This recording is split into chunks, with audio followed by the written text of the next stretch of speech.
ఈరోజు జరుగుతూ ఉన్న పరిస్థితులు విషయాలు కూడా మీ అందరికీ కూడా తెలుసు. రెడ్ బుక్ రాజ్యాంగంలో ఎలా జరుగుతూ ఉన్నాయన్నది కూడా మీ అందరికీ కూడా తెలుసు. చంద్రబాబు నాయుడు గారు అనే వ్యక్తి ముఖ్యమంత్రిగా ఉన్నాడు. మామూలుగా ముఖ్యమంత్రిగా ఉన్న వ్యక్తికి ఒక హుందాతనం ఉంటుంది.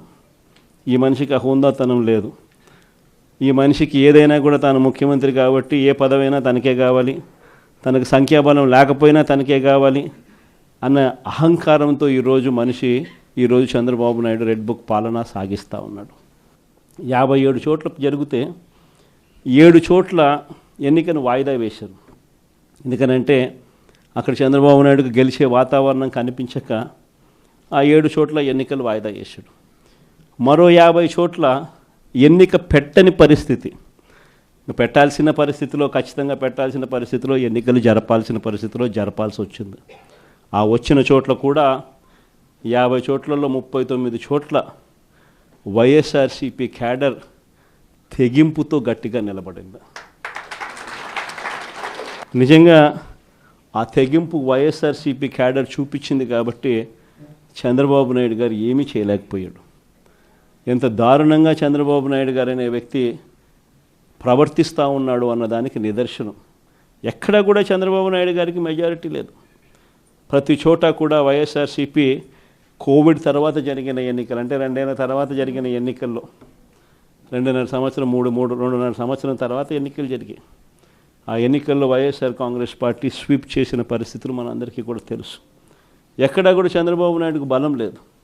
బలం లేకపోయినా కూడా చంద్రబాబు నాయుడు గారు ఆయనకున్న అహంకారంతో ప్రలోభాలు పెడుతూ భయపెడుతూ విడిగా ఏ రకంగా చంద్రబాబు నాయుడు గారు రెడ్ బుక్ రాజ్యాంగంలో ప్రతి పదవి తనకే కావాలి అని చెప్పి తపన పడుతూ చంద్రబాబు నాయుడు గారు ఏ రకంగా చేశారు అన్నది మనమంతా కూడా చూసాం. ఎందుకు చంద్రబాబు నాయుడు గారు ఇవన్నీ చేస్తూ ఉన్నారు అన్నదానికి ఒక్కొక్కసారి నాకు అర్థం కాల. ఎందుకు అబ్బాయి మనిషికి బలం లేదు, సంఖ్యాబలం లేదు, లేకపోయినా కూడా ఎందుకు ఇంత దౌర్జన్యాలు చేస్తా, ఇంత అప్రజాస్వామికంగా ఎందుకు చేస్తూ ఉన్నాడు అని చెప్పి. ఎందుకు చేస్తూ ఉన్నాడో తెలుసా? కారణం వైఎస్ఆర్ కాంగ్రెస్ పార్టీ అంటే చంద్రబాబు నాయుడుకు భయం. వైఎస్ఆర్ పార్టీ కార్యకర్త అంటే చంద్రబాబు నాయుడు గారికి భయం. ఎందుకనంటే చంద్రబాబు నాయుడు గారు సూపర్ 6 ఫెయిల్ అయ్యాడు, సూపర్ 7 ఫెయిల్ అయినాడు. చంద్రబాబు నాయుడు గారి పాలనలో వ్యవస్థలన్నీ కూడా పూర్తిగా నీరు గారిపోయినాయి. ఇలాంటి పరిస్థితుల్లో ప్రజలందరూ కూడా తెలుగుదేశం పార్టీకి సంబంధించిన క్యాడర్ ఎవరూ కూడా ప్రజల దగ్గరికి వెళ్ళే పరిస్థితి లేదు.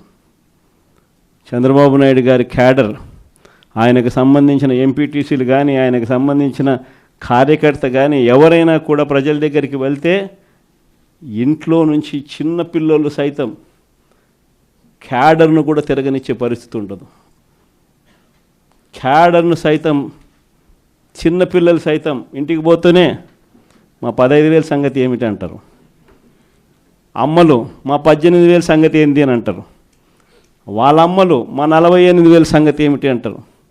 ఇంట్లో రైతన్నలు మా 26,000 సంగతి ఏమిటి అని, ఉద్యోగం ఎతికే పిల్లలు మా 36,000 సంగతి ఏమిటి అని చెప్పి ఇలా ప్రతి ఒక్కరూ ఇంట్లో ప్రశ్నిస్తారని కనీసం క్యాడరు కనీసం ఇండ్లకు కూడా పోని పరిస్థితిలో చంద్రబాబు నాయుడు గారి పార్టీ ఈరోజు పరిపాలన సాగిస్తూ ఉంది.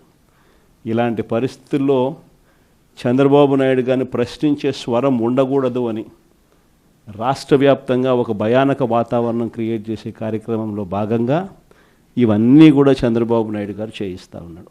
ప్రజాస్వామ్యంలో ఎప్పుడూ కూడా మనుషులకు మంచి చేయాలి, మనుషులకు మంచి చేసి వాళ్ళ గుండెల్లో స్థానం సంపాదించుకొని, వాళ్ళ మనసుల్లో స్థానం సంపాదించుకొని ఒక నాయకుడు అనేవాడు పాలన చేయాలి. కానీ అలా చేయకుండా అధికారం ఉంది కానీ అని చెప్పి దురహంకారంతో ఏ నాయకుడైనా కూడా ప్రవర్తించినప్పుడు ప్రజలు దేవుడు ఇద్దరు కూడా ఖచ్చితంగా మొట్టికాయలు ఇస్తారు. ఆ మొట్టికాయలు ఎంత దారుణంగా ఉంటాయి అని అంటే చంద్రబాబు నాయుడు గారికి నెక్స్ట్ ఎలక్షన్లకు వచ్చేసరికి సింగిల్ డిజిట్స్ కూడా రాని పరిస్థితులకి ఆయన పడిపోతాడు.